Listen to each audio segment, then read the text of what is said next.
Hello, and welcome to Beyond the Gates. I'm Annette Kirkland. This season, we're speaking about 7 Labs, 1 ERDC.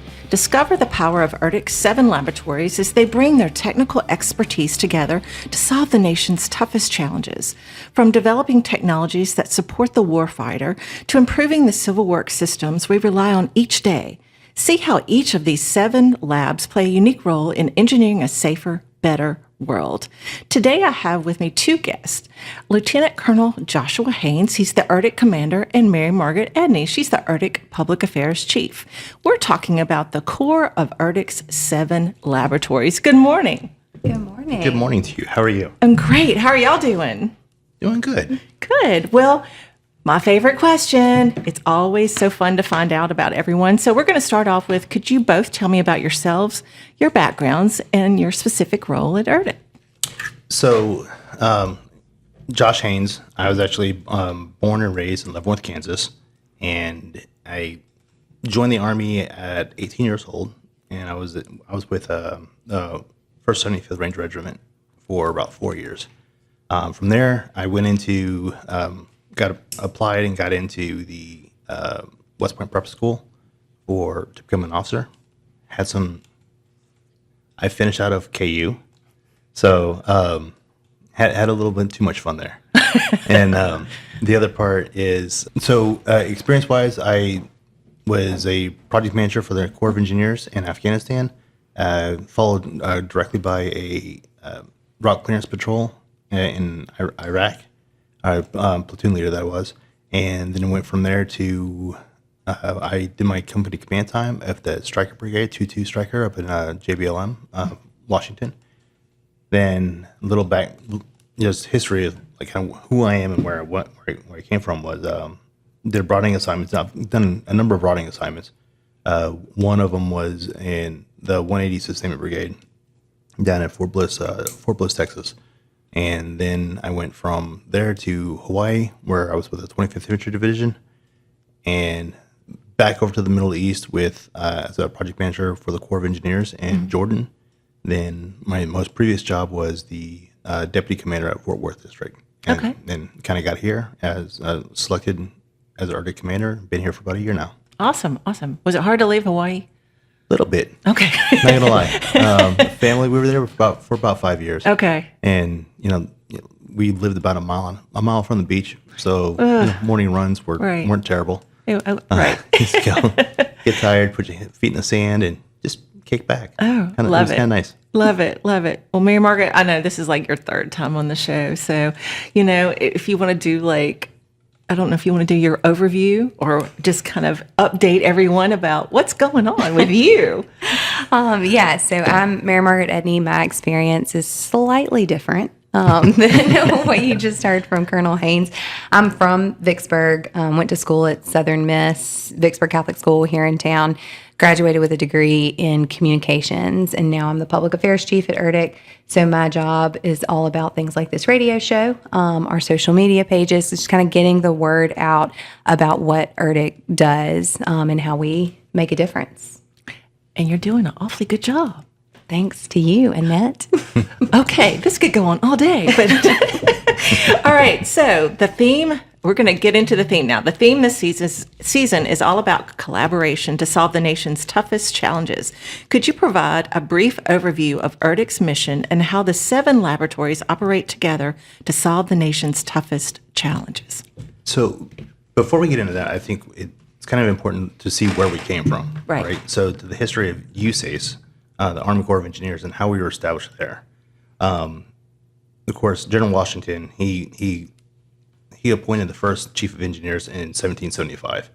And from there, understanding the need for engineers and to solve problems. And that was kind of the point.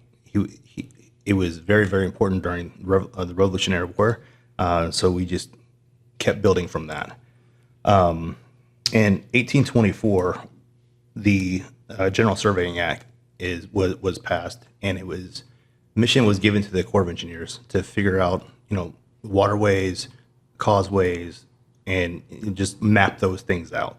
Because as the nation expanded, somebody had to do the hard work and say, these are the rivers, this is where it goes, how to get, and then follow that with the commerce.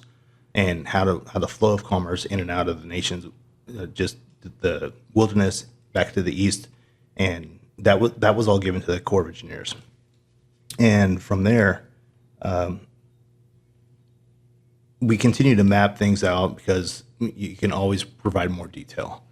And ERDC proper was established based off of the and as a result of the 1927 flood.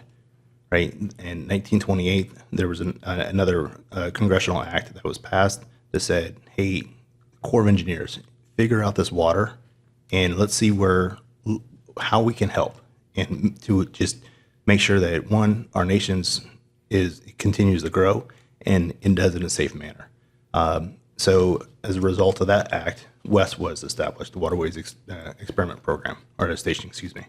And really, that was a direct result. I mean, immediate results from WES, and it was we were answering the need of the nation. And what we've seen repeatedly is the Corps of Engineers Congress, the nation turns to the Corps of Engineers to solve those problems. This is pretty wicked problems, and you're just like, hey, how do you even start, right? Because water is like one of the most powerful substances in the world, and try to control it, it's kind of hard to do. Right. So then from there, when we had 7 labs, and over time, what was even before ERDC, the 7 labs, the Army labs, they kind of grew out of necessity, and based off of WES and the labs that we have here, everything just kind of got pulled together in 1998, and it's like, hey, let's put some power effort behind this, and we understand that there's some goodness in the collaboration. And what we found was more eyes on one problem is better. You got more eyes, more minds. And we just continue to expand that out. And now we're working with academia. We're working with the other Army labs. We're working with the Triad Services, all of which are tagged to provide a certain perspective on a problem. ERDC and the Corps of Engineers, we kind of have it all. They're like, look at everything and let's see what makes sense. So really going back to the 1775, engineers, researchers, scientists, the Corps of Engineers are here to solve problems. And we get tasked with the toughest problems because we have the best and brightest people. Yes, we do. Yes, we do. Mary Margaret, do you have anything to add? No, I think he hit the nail on the head. That I love the phrase that you used. There's goodness in collaboration and having more minds and eyes on problems, and that's exactly the unique ability that ERDC brings to the table. A multidisciplinary approach. I think we're going to talk more about that in this episode, the different types of science and research that we conduct. But that's it. It's all about bringing the best of the best to these hard challenges. Absolutely. Absolutely. If you're just tuning in, I'm speaking with Lieutenant Colonel Joshua Haynes, the ERDC commander, and Mary Margaret Edney. She's the ERDC Public Affairs Chief. Okay, so now let's dive into the ERDC's core competencies. To start with, water security and environmental resilience are critical to both civilian infrastructure and military operations. How do the ERDC labs utilize their expertise in water resources and environmental security to manage our nation's waterways and support national defense? So start off with that last statement there, supports the national defense. We understand that a strong national defense equals a strong nation. And when we are able to rightfully secure the waterways, and like I previously spoke about, the commerce that flows up and down the rivers, we provide to the national defense through the strength aspect of it. Strong GDP, we have private investment, and then everyone has an equity in that defense. So that's one of our core, obviously our core tenets is to protect that. And as we're going, understanding water, like I previously said, understanding water, it does some pretty weird things sometimes. We have the scientists, we have the knowledge depth within our laboratories to understand that, and then we try to affect change through that vision, And in a perfect example, I think is I think we're going to talk about this a little bit later about the disaster response, right? So we had a couple years ago, a boat banged into the Francis Scott Key Bridge. We were one of the first entities that the president called and said, "Figure this out." Right. Baltimore is losing millions and millions and millions of dollars a day. We got to open these these causeways up to provide commerce and really bolster that surrounding community as well as the rest of the nation. Because from Baltimore, the Port of Baltimore, trucking agencies, go west, go north, go south, but it all turned. All eyes were on us, and then we pulled in some other partners, Coast Guard, Navy, to kind of deal with that tragedy as it was unfolding. One of the things that we were able to provide is within our coastal hydrology lab, we have a ship simulator, and we brought down some boat captains, and said, "Hey, let's sit down, work through this problem set together." We were able to use the digital world to map out what that intermittent causeway needed to look like, Right. so we can continue the flow of goods in and out of the port. And I don't remember the timeline, but it was significantly shorter than if we were just trying to figure it out on the ground out there. Right. So those are types of technologies in collaboration with industry, with the industry, to say, let's fix this. Let's find something that works now, as opposed to, well, let's just fumble through this and we'll figure it out as time goes. Right. Because we understand The urgency. the urgency for it. Yes, ma'am. Right, absolutely. And understanding the faster we fix the problem, the faster people get back to work and provide for the nation's defense. Absolutely. Mary Margaret? Yeah, this is kind of our original research area. When you talk about water resources, that's exactly what they were talking about in 1928. And I think it would be funny to go back and ask those people back then if they thought we would have a giant ship simulator that would let you virtually test And this what's worth stuff. virtual. Right, right. And so I think that that's really interesting, just how far we've come in the last 100 years and how that mission has evolved, but also stayed the same in so many ways. The disaster response, obviously incredible on the civil works side for commerce to get that flow of traffic back open.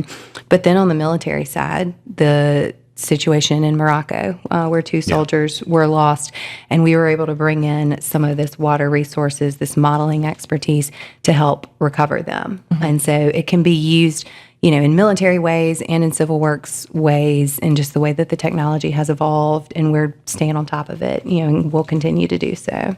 Absolutely. Okay, so now the next one, the dynamic and extreme mechanics of structures and geomaterials. ERDC is home to world-class experts in high-performance materials. How does this research make an impact in our world today? So something I've learned, I've been in the Corps of Engineers for a little bit, and I've done construction Southeast, Southwest, in the Midwest, the Middle East, across the pond.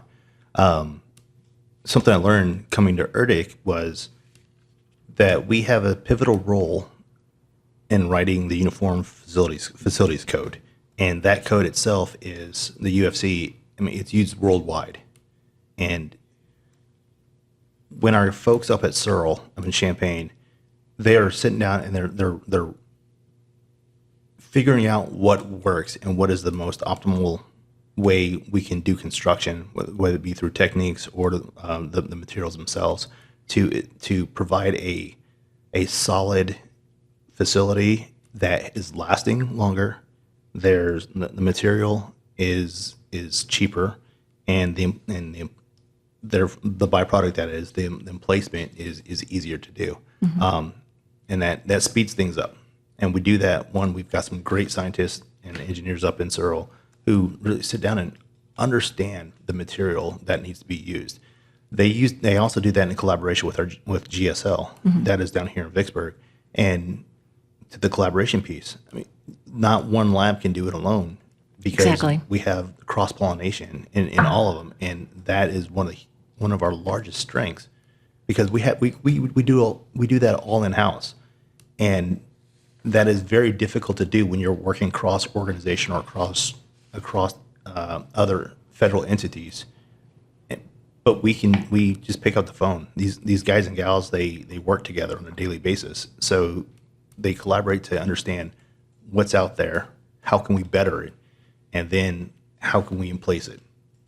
And that secures our footprint, and that's that's generally in the civil works world. That can be pulled over to the military construction world too, because what industry is using, they improve on the process. We benefit from that by providing facilities, barracks, dorms, chow halls for our soldiers and service members.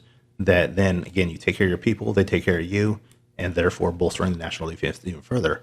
But it's all from the administration's priority of get better, faster, less paperwork, and provide for the nation's defense. All of that comes into play. Right. So it's I know I'm kind of nerding out a little bit, but it is really cool. You're with see ERDC. It's expected. But it's really cool to see when the team comes together, like the old A team. Right. Great to see a good plan come together. Right. So we see that daily, and it's awesome. Awesome. Great. Mary Margaret? Yeah, I think that this research area is all about a lot of things that people don't think about on a daily basis. You know, the roads that you drive on, the bridges you cross, buildings, things like that. All of those are made of materials. And so what we're trying to do is make those materials better, whether that means that they're lighter, they're stronger, they're less expensive to build, all of that, and making sure that they can perform under really harsh, really extreme conditions. That can be for the military, that could be an explosion.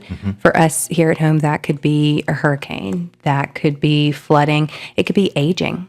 I know that that's a big problem. You hear all the time people talk in America about the country's aging infrastructure.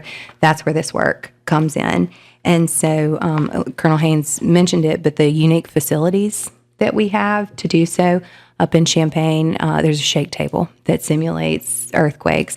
Here in Vicksburg, we have a blast load simulator that can keep us, we still do go out and blow things up from time to time to test them. People do hear that we do that. Yeah, they do. They do. Everybody wants that job. But in addition to that, we can test things on a smaller scale in a controlled environment, which is faster. It saves money and all of that. So that's what this one is all about. And I think sometimes we get caught up in words like fiber reinforced polymer composites and things like that. But it's really just about making materials that can withstand and last longer and keep people safer at the end of the day. Okay, so you just kind of dived a little bit into the weather. So the next one, operating in extreme environments, is a reality for our military, particularly as strategic focus shifts to new regions. ERDC has a specialized focus on cold engineering and science. Why is that so important, and how does it give the U.S. an advantage? So the Cold Regions Lab up in Hanover, New Hampshire, it's pretty, again, it's pretty wild. And cold. It is cold. I was up there in February, March, and I think it was still snowing. I've been in there in December. Right. But what our folks up there work on is they're working multinational problem sets, right? The Arctic it still remains like holistically unexplored. I mean, we've had, there's been some exploration that's happened throughout the years, but it's the effects of weather and the cold and the extreme environment. It is terrible for equipment, for material, because we do it in a best case scenario where 75 degrees with 60% humidity. That's pretty nice. But up there they're doing like negative 40 with no humidity. Right. And understanding what that weather does to material, it makes it super brittle. Anyone who's tried to start a car in the winter understand that your battery may or may not last for all winter because it just drains all that battery. And our guys and gals up there are looking at it and actively seeking out solutions to ensure that we can, as far as the military and the byproduct of the military is the civil application of the materials that we refine up there. Right. And what you don't really understand it until you're knee deep, elbow deep in it, and they live it every day Right. up there. There was a exercise that our folks from Krell and Searle went up to Alaska with 11th Airborne, and really was the effects on the soldiers' equipment, on their batteries, on generators, their living pods. They're actively demonstrating how we can make soldiers how we can protect them more Right. in those environments, because negative 40 degrees, wind chill, an ungodly low, that you don't last long. Right. And when we understand in the Arctic, if it comes to a conflict of some sort, then we understand that attrition is going to be a huge factor in it. Who can last longer? Whose equipment can last longer? Another thing that just happened, it was on a news report not too long ago. One of our biologists from Krell, they were up in the permafrost tunnel in Alaska doing some boar samples, and she found some microbes that were dating 40,000 years ago, and understanding how they can survive, and extrapolating the genetic code, or I'm not a scientist, so now I'm Some type of code. right, Or I'm waiting in breakdown or something. right, but it's how can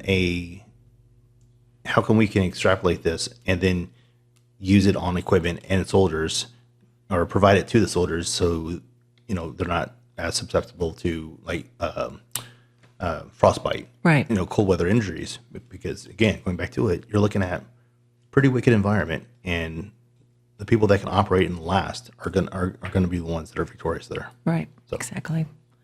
Mary Margaret? Yeah, I'll just add that Krell up in New Hampshire is actually the federal government's only lab that's dedicated to this type of cold regions research specifically. I think that's really special. Again, the facilities are incredibly unique. We have the permafrost tunnel in Alaska.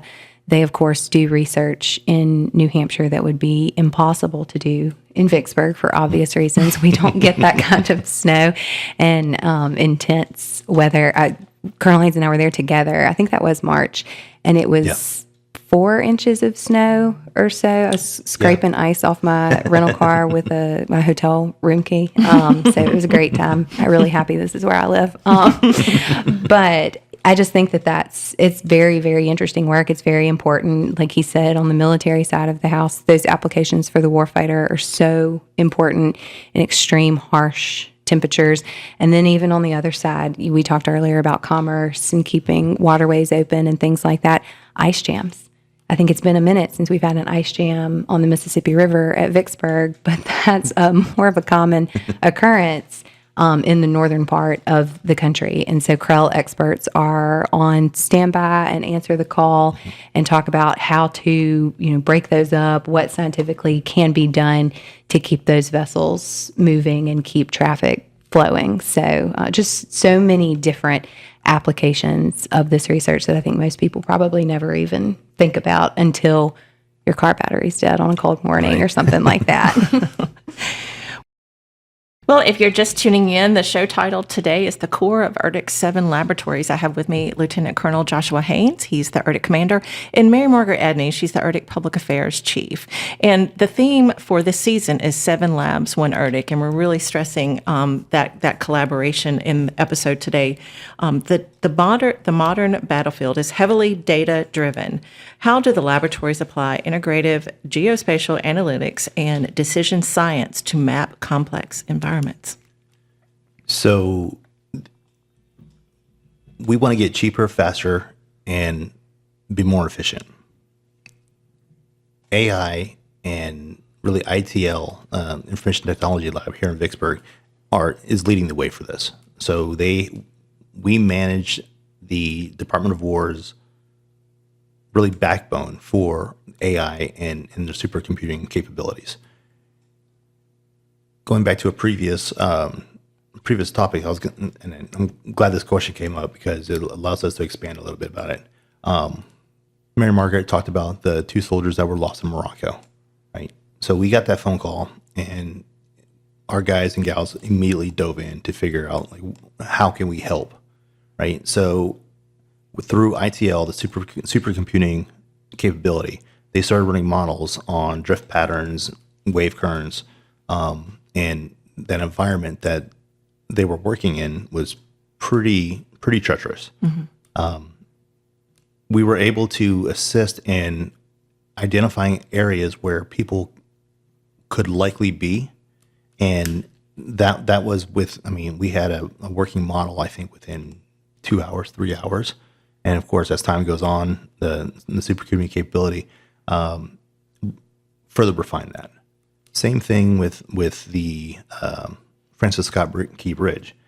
And when you're talking about real life operations, real life incidents, or commerce with water, with our aging infrastructure, our folks are able to look at that and say, what is likely to happen with that material? Where will the water likely go? And then that gives us a kind of a peek as what problems we're going to walk into. And, I think as a kid, you're sitting there playing in the creek or whatever, at least I did. You throw a piece of wood down, or you throw a rock in there, and you throw another rock. What does that do, right? That takes time, energy, money, and takes people. It just to kind of figure something out. We can do that in a virtual environment, and then be able to apply the lessons learned through that virtual environment to ensure that we don't waste time, we don't waste the money, and understanding that resources are limited. And when we're constrained, we have to do that, and we want the best product for the nation that's going to work, and we don't necessarily have time just to kind of trial and error all the time. And there's time for that, but at least give us a starting point. And ERDC provides that service for the Department of War and the nation on the civil works side, especially, is like, how is this river going to react if we do this to it? As eddies, I was a part of, in my previous job in Fort Worth, I got a call from FEMA during a flood event, and FEMA called and say, hey, we need some engineers down here to figure this out. There's a dam just northeast of Houston. Wasn't a Corps-owned dam, but they had a couple gates that were stuck in the lock position. And with a high water event, you've got hundreds of thousands of gallons of water passing through. What we saw was when our engineers got down there, and I believe we used ERDC as a reach back to say, what are the effects of what's happening here?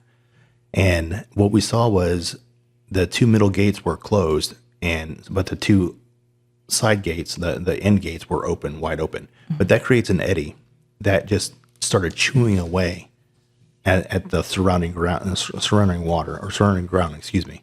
And when you do that, you weaken the foundation, and then you have a possibility of a failure. If that dam were to go, north side of Houston would have been underwater. We saw the same thing in North Carolina when we're talking disaster response.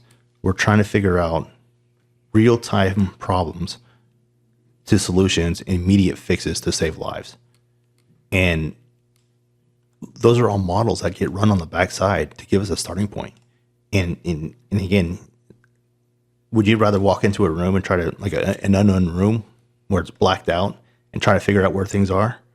Or would you like to go in with a flashlight to have a starting point? Right. That's a great analogy. That data point the data analysis provides us that flashlight. Right. And say, where do we start?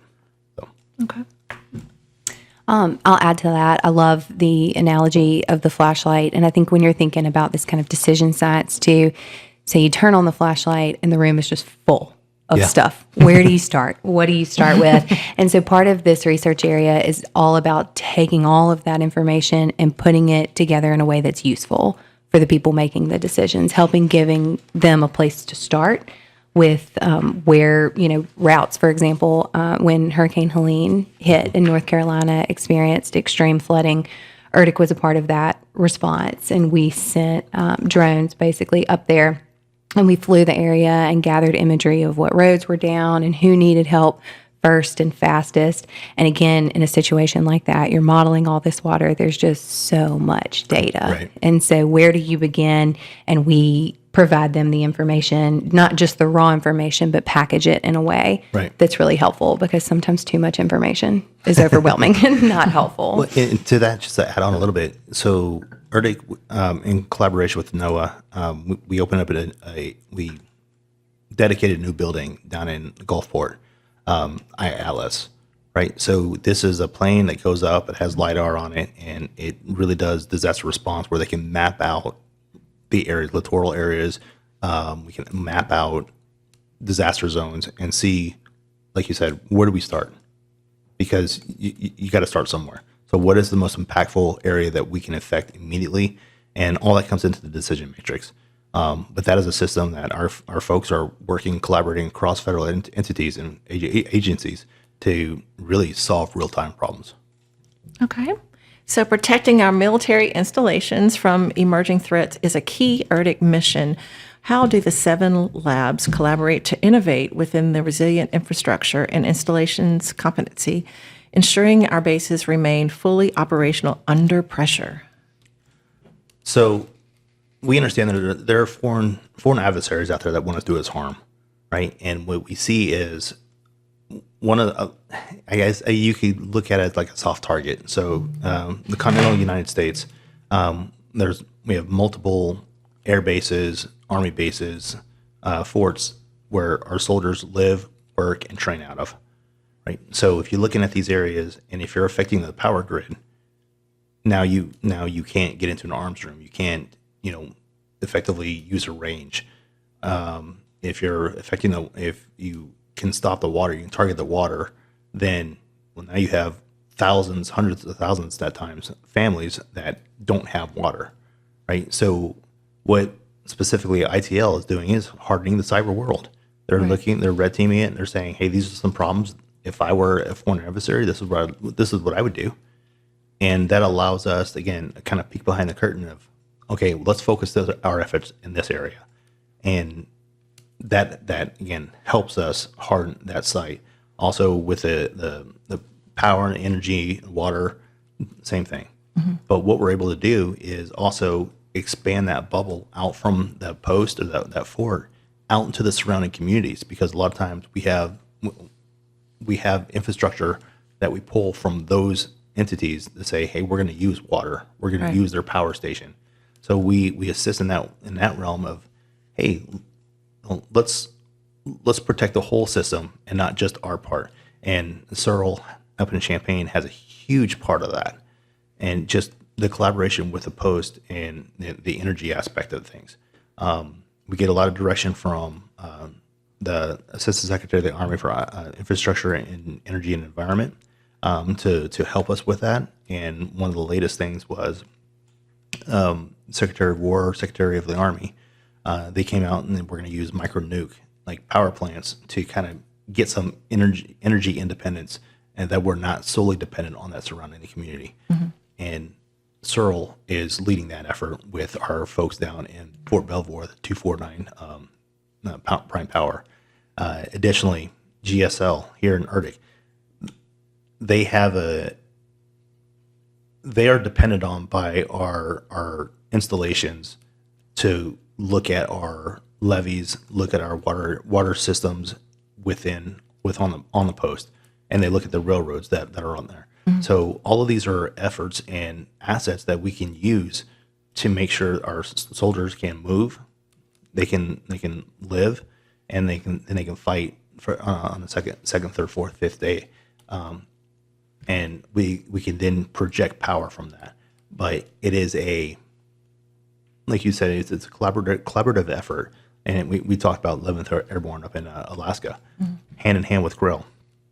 All of our labs are helping our installation management command, as to how do we get more efficient with our resources, and how do they last longer. Right. So it's pretty awesome when you see the whole picture. Right. It's really Exactly. cool. Yeah, and that's exactly what I was going to mention. I love this one because you just named just about every single lab and how it touches this research area. And I think that that's really important with all of these different research areas. You know, again, when you think cold science, you might just think Krell, but there's more than that. There's mobility people at GSL, and this one is the same way. You know, whether it's ITL providing cybersecurity, like you mentioned, or those hardened structures and materials that we talked about earlier. And then, like we've said, on the military side, making sure that our installations, those bases are resilient, but two, the rest of America needs to be resilient. Our bridges, our locks, our dams, our waterways. And so what can we do to, again, harden them, whether that be an attack, whether it be a hurricane or some kind of natural event? That's what this area is really all about. Exactly. Right. And really quickly, I was a part of the effort and Maui wildfire recovery. And I was in my previous job, and additionally, we kind of help with the LA fires. The president in different administrations, but the president and their administrations looked at the Corps to solve those problems. Right. And to Mary Margaret's point, is like, how do you, huge impact to the local populace and whatnot.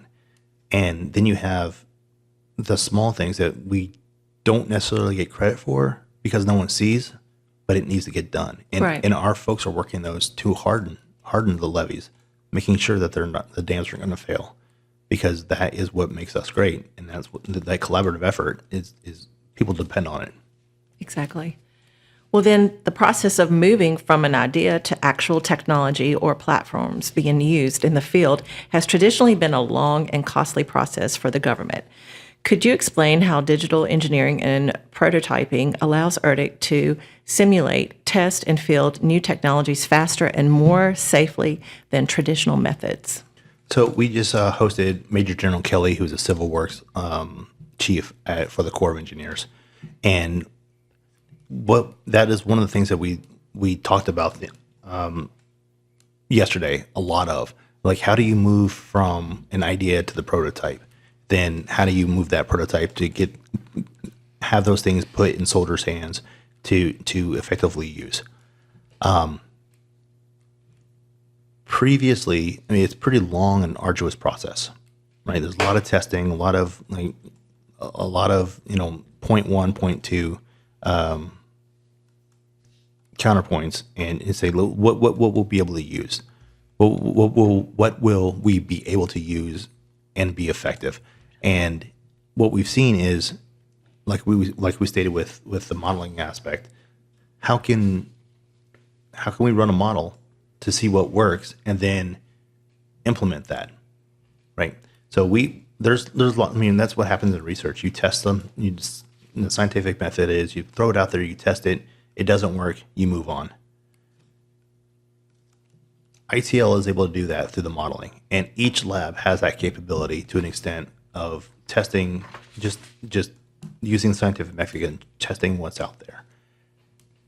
And I think we've covered this in some of the other topics. Is without that, you're just going in blind. It's an idea. Let's see what works. But if it's not, the outcome of a prototype or outcome of a test is a multi-million-dollar system, who can afford it? And if it's past the point of need, then why are we still working on it?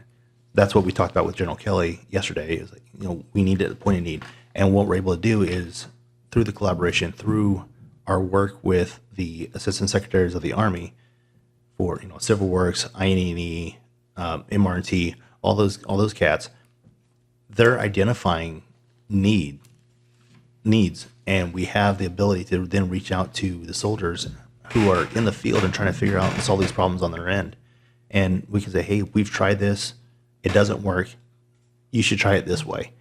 but it's that collaboration where it's like, what do you need? Like, what is the requirement? And then we take that, and I think we're able to get more responsive, and then we can turn around and we can provide a better assessment as to what that prototype needs to look like. And hey, you gave me something that goes up and down. Can you go up and down sideways? And it something basic like that. Just right. the computer scientists that are able to program that in. I mean, it's not an easy effort. I can't do it, but we have folks that do it daily. And it's kind of, I mean, again, I've said this a lot. Really cool to watch, really cool to see. Right. And when you're achieving or meeting a requirement, the user at the end user level, they're very complimentary of what we can provide. Okay. The people who work in this area are so incredibly smart. I mean, they are across all of them, but I'm particularly biased for this one. This was my first job at ERDC, working in the engineered resilient systems role, and how they could take models of things digitally, and before you ever bend metal, before you ever spend a dime to prototype it physically, they can run hundreds of thousands, millions of simulations to tell you what's going to work before you actually build it. I think that that's so incredible, and it's just the technology, the high performance computing, the things that we have that nobody else has, the tools that we bring to this fight just make it that much more advanced in making a difference. Okay. So with the 7 distinct laboratories, from the Coastal and Hydraulics Lab to the Cold Regions Research and Engineering Lab, spread across the country, how do these diverse teams cross-pollinate their research as a unified ERDC, as we're speaking about the season, but also can you add, looking ahead, of the key takeaway that you feel that people need to have with that collaboration? So earlier I said more eyes on a problem are better. Right. More minds provide a better solution. On a daily basis, all the labs have within their portfolios things that overlap. And those scientists and those researchers are actively seeking out other folks within ERDC that can help them with our project. Everything from, energy resilience to material development to, again, UFC to what works in the cold. With our environmental lab, hey, we've got endangered species here. How do we best protect those guys? And that is all under the umbrella of the collaboration required. I don't think I've not been privy to any one project where a single lab is the sole proprietor of that. Mm-hmm. It is a constant collaboration, and from that core nexus of ERDC employees, ERDC researchers and scientists, it naturally expands out. So we're working with academia, we're working with industry to say, hey, this is something we're trying, or we've come up. I would like you guys to implement it. Right. And we have that collaboration with those relationships exist to ensure that we're able to, again, provide the best product, provide the best solution for the nation and for its needs. And I can't overemphasize that enough. Moving forward, that's not going to stop. That's what makes ERDC special, is we have the capability to do that in-house, and then we have the relationships through the assistant secretaries of the Army, understanding what the priorities of the administration are, working towards those things, and then we'll be able to reach across the different services with the Army research labs. You got DevCom, DITRA, all those guys and gals. They're working on things as well. Well, all too often they turn to ERDC to actually do the work and try to figure out what is the best solution. Right. So they may be managing a project, but they're looking at us and saying, hey, you have all the smart people. You've done this work in this arena or that arena. Can you apply that over here? And we readily do it because that's what we do. We solve problems. And is that in itself is very, very cool to see. But when you're getting a shout out from either the administration or the president or Assistant Secretary of the Army Honorable Tell, constantly calling us to solve those problems. Right.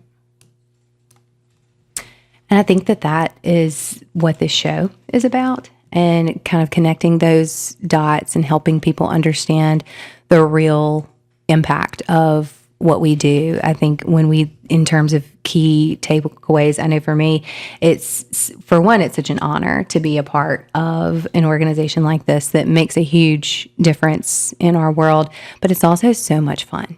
Yeah. It's so much fun because it's different every single day. Every time I sit down with a researcher or someone in Arctic leadership, I learn about this new project that's doing something awesome. And so it's just, I think it's a really incredible place to be, and you'll hear it on the show. You, I'm sure, can hear it with Colonel Haynes. Everybody's passionate about what they're doing and really believe in what they're doing. And to me, that's just as important as the science and the technical piece behind it. Absolutely.